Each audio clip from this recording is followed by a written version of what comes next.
need to know what's on your mind.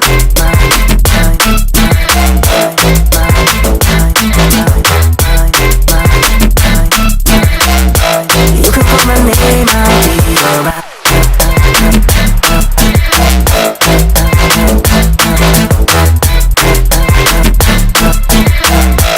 I just need to know what's on your mind. I just wanna dance all night. Just wanna dance all night. Just wanna dance all night. Dance all night. I got dance all night. Just wanna dance all night. Just wanna dance all night. Just wanna dance all night. Dance all night. I got dance all night. Just wanna dance all night. Just wanna dance all night. Just wanna dance all night. Dance all night. I got dance all night. Just wanna dance all night. Just wanna dance all night.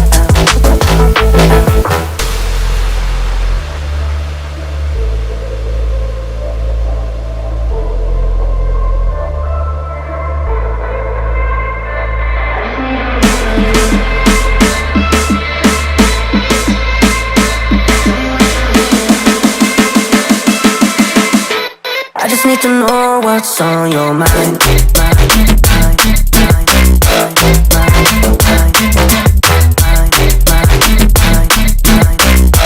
You can call my name, I'll be alright.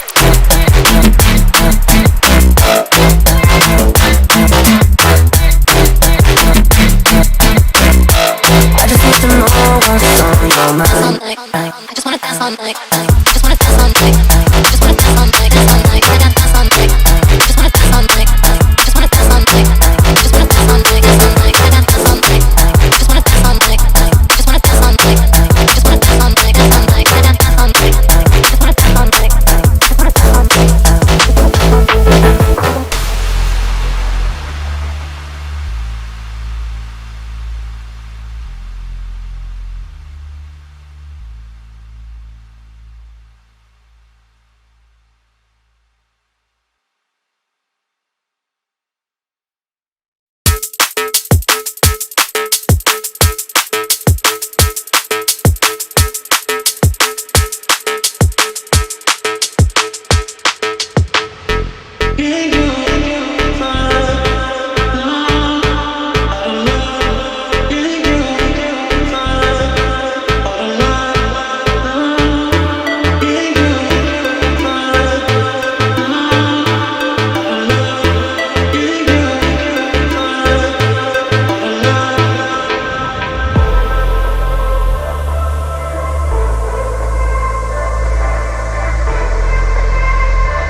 I just need to know what's on your mind.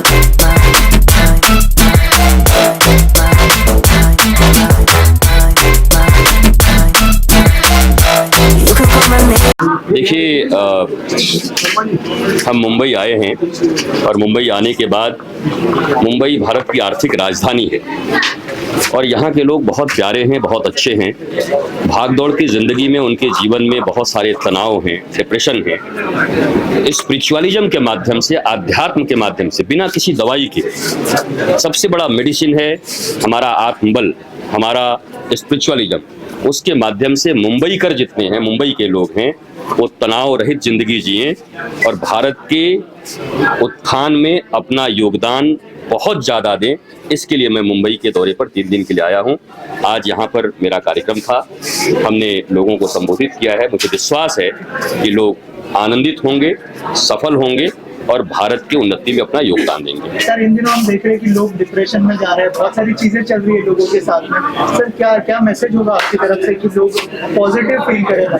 देखिए, जो प्राप्त है वही पर्याप्त है, नहीं तो सर्वत्र दुख व्याप्त है। एक दृष्टि भगवान राम की है, जो कहते हैं कि जो मेरा है वो सबसे सुंदर है, और एक दृष्टि रावण की है, जो कहता है जितना सुंदर है वो सब मेरा होना चाहिए। तो जो लोग रावण की दृष्टि से जिएंगे उनको तनाव होगा, जो भगवान राम की दृष्टि से जिएंगे उनके तनाव कम होंगे और वो आनंद में जिएंगे। सर, रामनवमी भी आने वाली है, अभी क्या कहना चाहेंगे सर अयोध्या में राम मंदिर? देखिए, ये वर्ष तो भारत के लिए और पूरी दुनिया के लिए श्रेष्ठ है। 500 वर्षों से खोई हुई भारतीय अस्मिता को 22 जनवरी को प्राप्त किया गया। अयोध्या में श्री राम मंदिर का प्राण प्रतिष्ठा हुआ। अब सब लोग भगवान राम का जन्म तो हर बार आता है, लेकिन हमारे हृदय में जन्म ले। अब तक पांडालों में जन्म ले रहे हैं, जब हमारे हृदय में भगवान राम का जन्म होगा, आचरण आएंगे, तो भारत राम राज्य की ओर जाएगा। मथुरा और काशी में कुछ कहना चाहेंगे? देखिए, पिछले दिनों मैं अभी अयोध्या में था, तो जर्मनी के एक पत्रकार ने मुझसे पूछा था कि जर्मन के बच्चे भी जानते हैं कि जब वेटिकन सिटी की बात होती है तो क्रिश्चियनिटी याद आती है, जब मक्का मदीना की बात आती है तो इस्लाम याद आता है। वैसे अयोध्या, मथुरा और काशी की जब भी याद आती है तो हिंदुत्व, भगवान राम, कृष्ण और भोलेनाथ याद आते हैं। तो ये तो सर्वविदित है, ये भगवान के स्थान हैं, और ये सारे स्थान पर भगवान का दिव्य मंदिर एक बन भी गया, उनका विकास भी हो रहा है। मुझे विश्वास है कि 140 करोड़ भारतवासी आपस में मिलकर और आक्रांताओं द्वारा जो कुछ तोड़े गए थे, बर्बाद किए गए थे, उनको पुनः खड़ा करके हम सब देशवासी एक साथ रहेंगे। तीनों जगह मंदिर बने। मोदी है तो मुमकिन है ऐसा लगता है? देखिए, मैं उनकी नीतियों पर बहुत विश्वास रखता हूं, और जिस मनुष्य की नीति अच्छी होती है वहां नियति भी उनकी सहायता करती है। तो प्राइम मिनिस्टर को मैं देख रहा हूं कि वो भारत के लिए काम कर रहे हैं। 370 की बात हो, राम मंदिर की बात हो, या किसी चीज के लिए वो अच्छा काम कर रहे हैं। तो ये बोलने में संकोच नहीं होना चाहिए, क्योंकि आप लोकतांत्रिक देश में रहते हैं। लोकतंत्र में आपको अपने मतों का प्रयोग करना होता है। अगर कोई अच्छा काम कर रहा हो तो साधु का काम है उनके लिए बोलना और लोगों में जागरण करना। मुझे लगता है सरकार अच्छी है और मोदी जी अच्छा काम कर रहे हैं। प्रकाश जी ने गाना गाया है, क्या कहना चाहेंगे? प्रकाश जी मेरे पुत्र समान हैं, और प्रकाश जी ने बहुत अच्छा गाया है। मैं परसों भी सुना था उनको, और मुझे लगता है ये उभरते हुए नहीं, बड़े स्टेब्लिश्ड हैं। आने वाले दिनों में ये अच्छी चमक बिखेरेंगे इस मुंबई नगरी में भी और भारत में भी। Thank you sir, thank you. आज रितेश्वर जी महाराज मुंबई में उनका आगमन हुआ, बहु गाय भारती जिन्होंने ये कार्यक्रम का आयोजन किया, क्या कुछ कहना चाहेंगे? कितनी खुशी हो रही है इस तरीके के संत जब हमारे बीच आते हैं, उनका आशीर्वाद हमको मिलता है, तो कितनी खुशी होती है? क्या कुछ कहना चाहेंगे और आज यहाँ से क्या लेकर जा रहे हैं? सबसे पहले हमारी संस्था को ऐसा सौभाग्य प्राप्त हुआ गौ भारत भारती को कि ऐसे रितेश्वर जी महाराज जो मोदी जी के गुरु हैं, और जिस प्रकार से उन्होंने राष्ट्र निर्माण के बारे में बताया, गौ के बारे में बताया, और प्राणियों में किस प्रकार से सद्भावना होनी चाहिए, अपने को कैसे डेवलप कर सकते हैं, उसके बारे में प्रकाश बताया, उन्होंने बताया। ऐसा सौभाग्य प्राप्त होना ये बहुत ही मतलब एक अनुभव प्राप्त हुआ है, और ऐसा प्रतीक होता है मानो ईश्वर हमें बता रहे हैं कि तुम सजग हो जाओ, अपने चीज़ों को संभाल लो। आने वाले दिन में जिस प्रकार से हम लोग तो अपनी संस्कृति की बात करते हैं, अपनी सभ्यता की बात करते हैं, उसको पूर्ण रूप से हमें पूर्ण करना चाहिए। और ऐसे मुझे लगता है कि आने वाले दिन में जिस प्रकार से रितेश्वर जी महाराज ने बताया हम लोगों को कि आगे किस प्रकार से जीवन जीना चाहिए, आपको ये बताते खुशी होती है कि आसाम से जब मैंने इनको बताया कि रितेश्वर जी महाराज जी आ रहे हैं, इन्होंने तुरंत बोला कि मैं टिकट करा के किसी भी हालत में आऊँगा, लेकिन जरूर आऊँगा दर्शन करने के लिए। तो ऐसा उनका स्वभाव है, ऐसा उनका विचार है, और उनके विचार को सुनने के लिए लोग भारतवर्ष के कोने कोने से लोग आते हैं। और आज मैं बहुत अपने आप को गौरवान्वित महसूस कर रहा हूँ कि आज उनका प्रवचन मुझे भी सुनने को मिला, और मैं भी उनसे बहुत लाभान्वित हुआ। सर, क्या कुछ कहना चाहेंगे आसाम से खास करके? हाँ, मैं विशेषकर यही कहना चाहूँगा कि आज के इस गौ भारत भारती के सौजन्य से जो कार्यक्रम रखा गया है, जो हमारे रत्नेश्वर महाराज जी आए हैं यहाँ पर महाराष्ट्र की धरती पर, तो ये बहुत ही पुण्य धरती पर आए हैं। महापुरुष का आगमन होना चाहिए हर जगह। और मैं विशेषकर यही कहना चाहूँगा कि कहते हैं आग लगी आकाश में, झरझर पड़े अंगार, संत न होते जगत में तो जल मरता संसार। कहने का मतलब आग लगी आकाश में, मतलब आग मतलब हमारे इस मस्तक को कहा गया है। तो संसार आज त्राही महाम है, संत न होते जगत में तो जल मरता ये संसार। जब तक हमें शांति का संदेश, आत्मा का ज्ञान, सद्भावना का संदेश जन जन तक अगर न फैलाया जाए तो हमारा देश जो है सुरक्षित नहीं है, हमारे जनमानस सुरक्षित नहीं है। इसलिए ये आध्यात्म ज्ञान का प्रचार प्रसार होना चाहिए। और मैं ये कहना चाहता हूँ कि हम इतने दूर से 2500 किलोमीटर से दूर से हम चल के आए गुरु जी का दर्शन करने के लिए। हमारा भी अहोभाग्य है, जो ऐसा संतों का दर्शन मिलना भी बोलता बड़े भाग से मिला है। तो इसलिए मैं हमारे इस महाराष्ट्र की धरती में हम आए हैं और गुरु जी का दर्शन करने के लिए मैं अपने आप को भाग्यशाली समझता हूँ। धन्यवाद। ने इस कार्यक्रम को आयोजित किया यहाँ मुंबई में। ये गौ कैसा भारत रहा एक्सपीरियंस और क्या कुछ कहना चाहेंगे? गौ आज भारत के भारती का ये परम सौभाग्य है कि आज सदगुरु रितेश्वर जी महाराज जी का हमें सानिध्य प्राप्त हुआ। उनके मुंबई प्रवास के दौरान आज 1 तारीख को गौ भारत भारती के पर आकर उन्होंने हमको हौसला दिया है, हमारा मनोबल बढ़ाया है कि हम ताकि गौ माता की सेवा देश में गौ आधारित अर्थव्यवस्था और कृषि आधारित अर्थव्यवस्था को बढ़ावा दे सकें।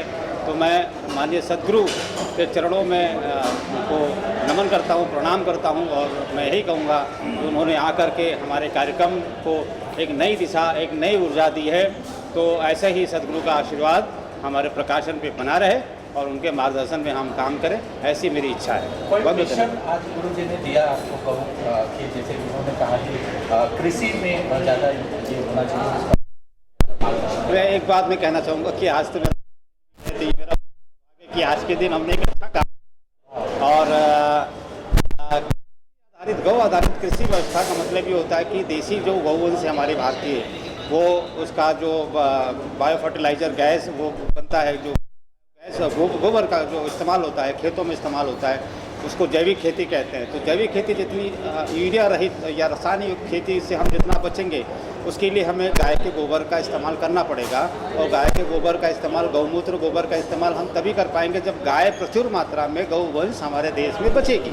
उसको बचाने के लिए हमें यथार्थ प्रयास करते रहना भारत का भविष्य है, क्योंकि हमारे आप देखिए खाने पीने को लेकर के हम कितने अनबैलेंस हमारे पास खाना पीना है। आज कोई भी आप खाद्य पदार्थ उठा लो, चावल गेहूँ, आप बहुत सारे रसायन युक्त हम सब्जियां खाने लगे हैं और लोग केमिकल मार के सब्जियों को हरा करते हैं। आप सोचिए उन सब्जियों को जब आप पका के खाते हैं तो पूरा केमिकल खाते हैं आप।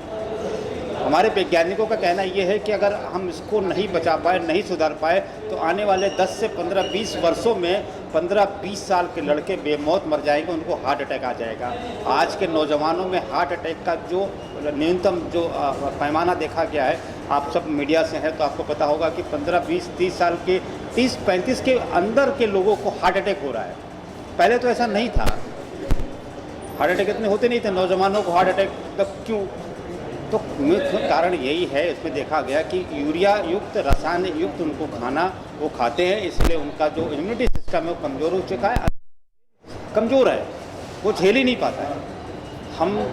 हमारी जन्म जो है, मैं 76 का हूँ, तो हम 70 के दशक में पैदा हुए, तो हमारे घर में गाय होती थी, तो हमारी दादी हमको दूध, गाय का ओरिजिनल दूध पिलाती थी, कच्चा दूध। तो थोड़े हम हट्टे कट्टे, अभी तक आई एम रनिंग 47, अभी 48 लग गया मेरा, तो हम चल रहे हैं।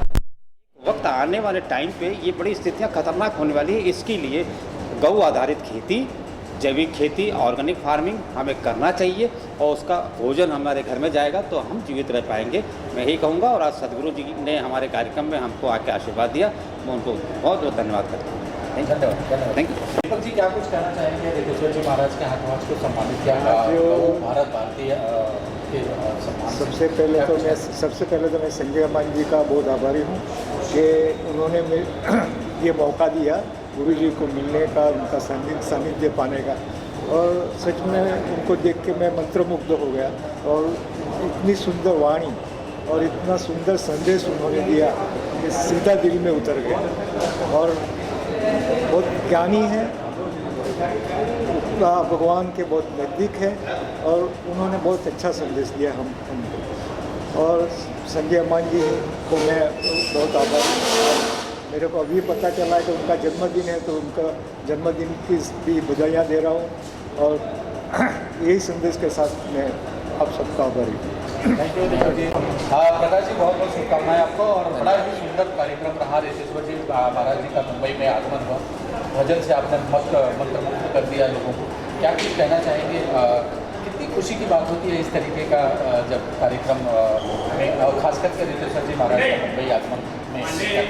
कहते हैं कि प्रातः काल उठ के रघुनाथा, मात पितहि गुरु ना वही माथा, राम सिया राम जय जय राम। गुरु का जो दर्जा होता है, जो पदवी होती है, वो सबसे बड़ी होती है।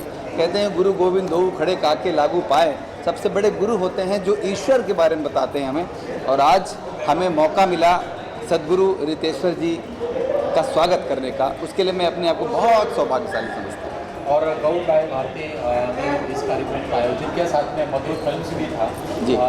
क्या कुछ कहना चाहेंगे, कैसा रहा एक्सपीरियंस और कितनी कठिनाई थी, चैलेंज था, क्या कुछ कहना चाहेंगे? देखिए, कठिनाइयाँ तो रहती हैं, हर समय रहती हैं, हर वक्त रहती हैं।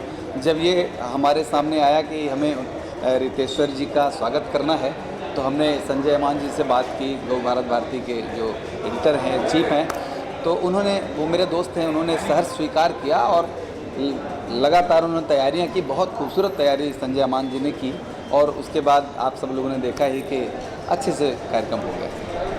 धन्यवाद, थैंक यू। थैंक यू आप।